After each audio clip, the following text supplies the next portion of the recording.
The Battle of Vienna took place on September 12, 1683 after a two-month siege of Vienna, the capital of Austria, by the Ottoman Empire. The victory of the Christians in this battle stopped the aggressive wars of the Ottoman Empire on European soil, and Austria became the most powerful power in Central Europe for decades. In a large-scale battle, the troops of the Crown of the Commonwealth under the command of Jan III Sobieski, King of Poland and Grand Duke of Lithuania, won. The troops of the Ottoman Empire were commanded by Kara Mustafa, Grand Vizier of Mehmed IV. The Battle of Vienna was a turning point in the three-century war of the states of Central Europe against the Ottoman Empire. Over the next 16 years, the Austrian troops went on a large-scale offensive and recaptured significant territories from the Turks, southern Hungary and Transylvania. The Ottoman Empire has always sought to capture Vienna, a strategically important major city. Vienna controlled the Danube, which connected the Black Sea with Western Europe, as well as trade routes from the eastern Mediterranean to Germany. Before starting the second siege of the Austrian capital, the first siege was in 1529, the Ottoman Empire carefully prepared for war for several years. The Turks repaired roads and bridges leading to Austria and to the supply bases of their troops, to which they brought weapons, military equipment, and artillery from all over the country. In addition, the Ottoman Empire provided military support to the Hungarians and non-Catholic religious minorities living in the part of Hungary occupied by the Austrians. In this country, for many years, dissatisfaction with the anti-Protestant policy of the Emperor of Austria Leopold I of Habsburg, an ardent supporter of the Catholic Counter-Reformation, grew. As a result, this discontent resulted in an open uprising against Austria, and in 1681 the Protestants and other opponents of the Habsburgs allied themselves with the Turks. The Turks, on the other hand, recognized the leader of the rebellious Hungarians, Imre Tokoli, as the king of Upper Hungary, present-day eastern Slovakia and northeastern Hungary, which he had previously conquered from the Habsburgs. They even promised the Hungarians to create a kingdom of Vienna especially for them, if they would help them capture the city. In 1681 to 1682, clashes between the forces of Imre Tokoli and the Austrian government troops sharply increased. The latter invaded the central part of Hungary, which served as a pretext for war. Grand Vizier Kara Mustafa Pasha managed to convince Sultan Mehmed IV to allow an attack on Austria. The Sultan ordered the vizier to enter the northeastern part of Hungary and besiege two castles, Győr and Komron. In January 1682, the mobilization of Turkish troops began, and on August 6 of the same year, the Ottoman Empire declared war on Austria. In those days, supply capabilities made any large-scale offensive extremely risky. In this case, after only 3 months of hostilities, the Turkish army would have to winter far from their homeland, in enemy territory. Therefore, during the 15 months that passed from the beginning of the mobilization of the Turks to their offensive, the Austrians intensively prepared for war, entered into alliances with other states of Central Europe, which played a decisive role in the defeat of the Turks. It was during this winter that Leopold was the first to make an alliance with the Commonwealth. He undertook to help the Poles if the Turks besieged Krakow, and the Poles, in turn, undertook to help Austria if the Turks besieged Vienna. On March 31, 1683, a note declaring war arrived at the Habsburg imperial court. She was sent by Kara Mustafa on behalf of Mehmed IV. The next day, the Turkish army set off from the city of Edirne on an aggressive campaign. In early May, Turkish troops arrived in Belgrade, and then went to Vienna. On July 7, 40,000 Tatars camped 40 kilometers east of the Austrian capital. There were half as many Austrians in that area. After the first skirmishes, Leopold was the first to retreat to Linz with 80,000 refugees. As a sign of support, the King of Poland arrived in Vienna in the summer of 1683, thus demonstrating his readiness to fulfill his obligations. For this, he even left his country undefended. In order to protect Poland from foreign invasion during his absence, he threatened Imre Tokoli to ravage his lands to the ground if he encroached on Polish soil. The main Turkish forces arrived near Vienna on July 14. On the same date, Kara Mustafa sent an ultimatum to the city to surrender the city. If you become Muslims, you will survive. If you resist, then by the grace of the Almighty, Vienna will be conquered and taken, and then no one will be spared, no one will be saved. Emperor Leopold left Vienna. The commander and the remaining 11,000 soldiers, 5,000 militias, and 370 guns, Count Ernst Rüdiger von Sterenberg, flatly refused to capitulate. A few days earlier, he had received terrible news of a massacre in the city of Perchtoldsdorf, located south of Vienna. The authorities of this city accepted the offer of surrender. However, the Turks treacherously violated it and committed a massacre. The inhabitants of Vienna demolished many houses outside the city walls to leave the besiegers without cover. This made it possible to conduct heavy fire on the Turks, if they immediately went on the attack. In response, Kara Mustafa Khan ordered to dig long trenches in the direction of the city in order to protect his soldiers from fire. Although the Turks had excellent artillery of 300 guns, the fortifications of Vienna were very strong, built according to the latest fortification science of the time. Therefore, the Turks had to resort to mining the massive city walls. The Turkish command had two options for taking the city: either rush with all their might to attack, which could well lead to victory, since there were almost 20 times more of them than the defenders of the city, or besiege the city. The Turks chose the second option. It would seem that the Turks acted illogically, but the assault on a well-fortified city always costs the besiegers huge sacrifices. The siege was an excellent way to take the city with a minimum of losses, and the Turks almost succeeded. The only thing they didn't take into account was time. Their slowness in the capture of Vienna, the unhurried advance of the army deep into Austria that preceded this, led to the fact that the main forces of the Christians arrived in time. The Turks cut off all the ways of supplying the besieged city with food. The garrison and the inhabitants of Vienna were in a desperate situation. Exhaustion and extreme fatigue became such acute problems that Count von Sterenberg ordered the execution of anyone who fell asleep at his post. By the end of August, the forces of the besieged were almost completely exhausted, but just at that time, Duke Charles V of Lorraine defeated Imre Tokoli at Dissamburg, 5 kilometers northeast of Vienna. On September 6, the Polish army crossed the Danube near the city of Tulln, 30 kilometers northwest of Vienna, and joined with the rest of the troops of the Holy League, whose actions had already been blessed by Pope Innocent IX. And only Louis XIV, the opponent of the Habsburgs, not only refused to help the Allies, but also took advantage of the situation to attack southern Germany. In early September, 5,000 experienced Turkish sappers blew up one after another significant sections of the city walls: the Berg Bastion, the Lobel Bastion and the Berg Gravelin.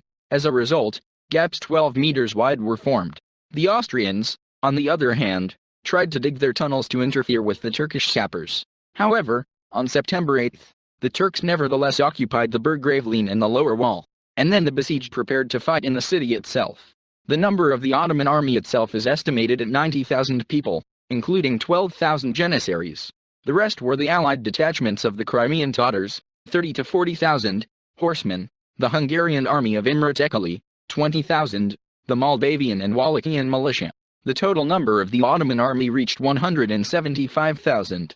The movement of the army began from Edirne through Belgrade to the Austrian border under the leadership of the Grand Vizier Kara Mustafa, army of the Holy League.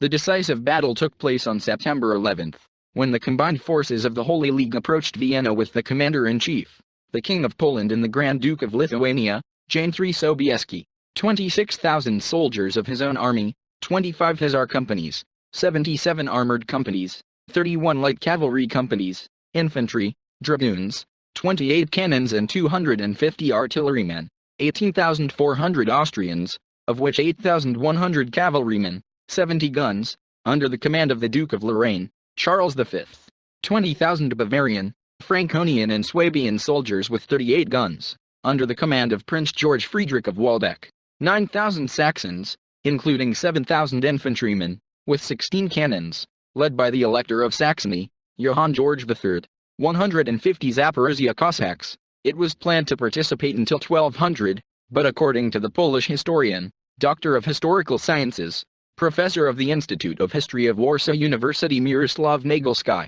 the rest were late. This figure is also cited by the Polish historian Jan Wimmer in his book The Polish Army in the Second Half of the 17th Century.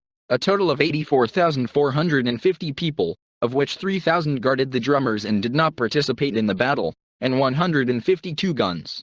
Allied Christian forces had to act quickly. It was necessary to save the city from the Turks, otherwise the Allies themselves would have to besiege captured Vienna.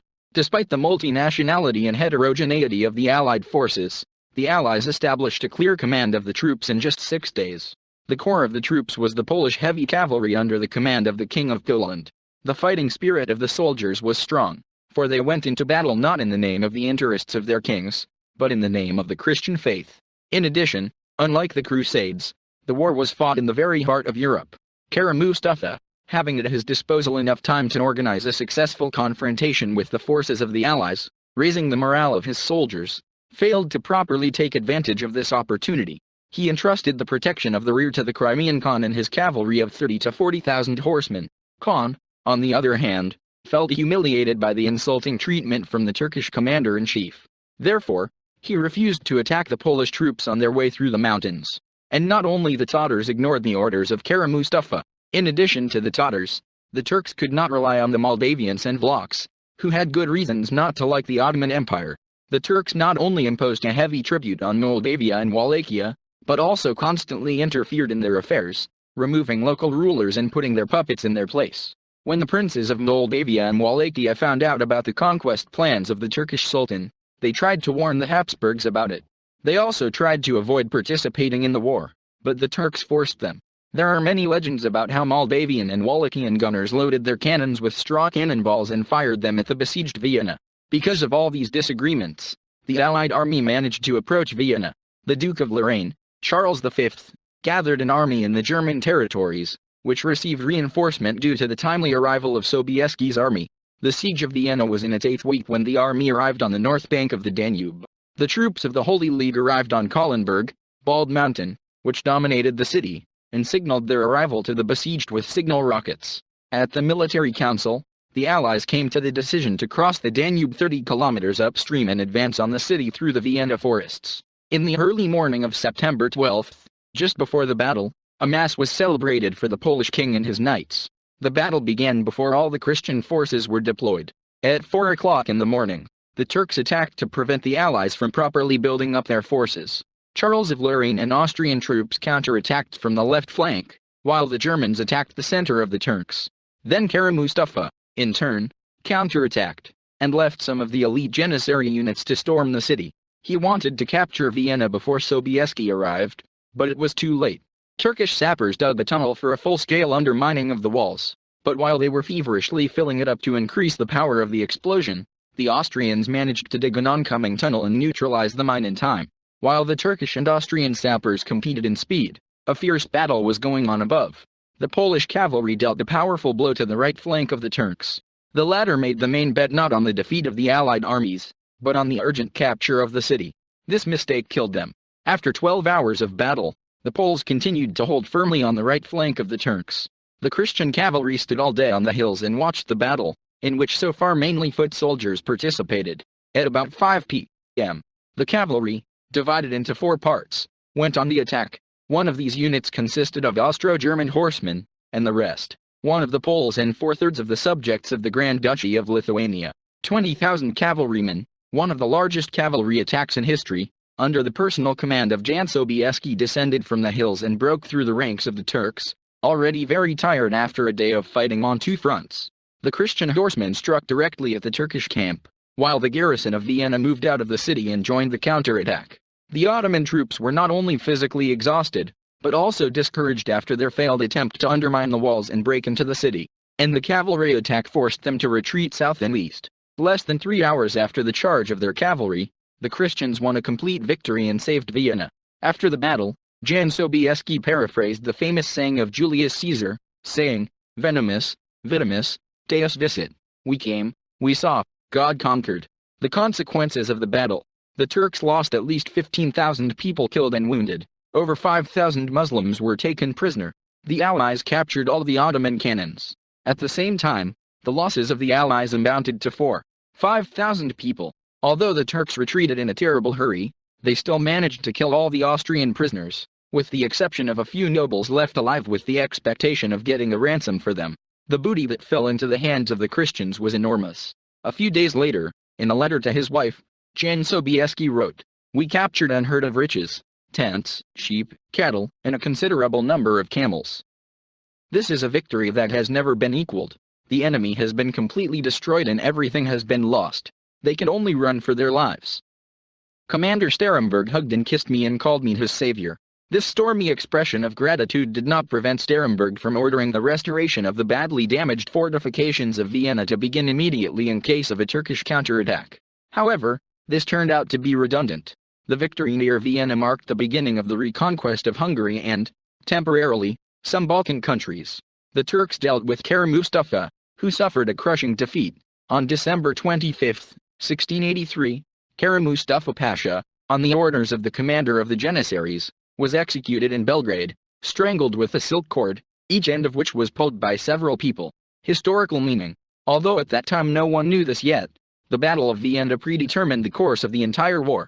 The Turks fought unsuccessfully for the next 16 years, losing Hungary and Transylvania, until they finally admitted defeat.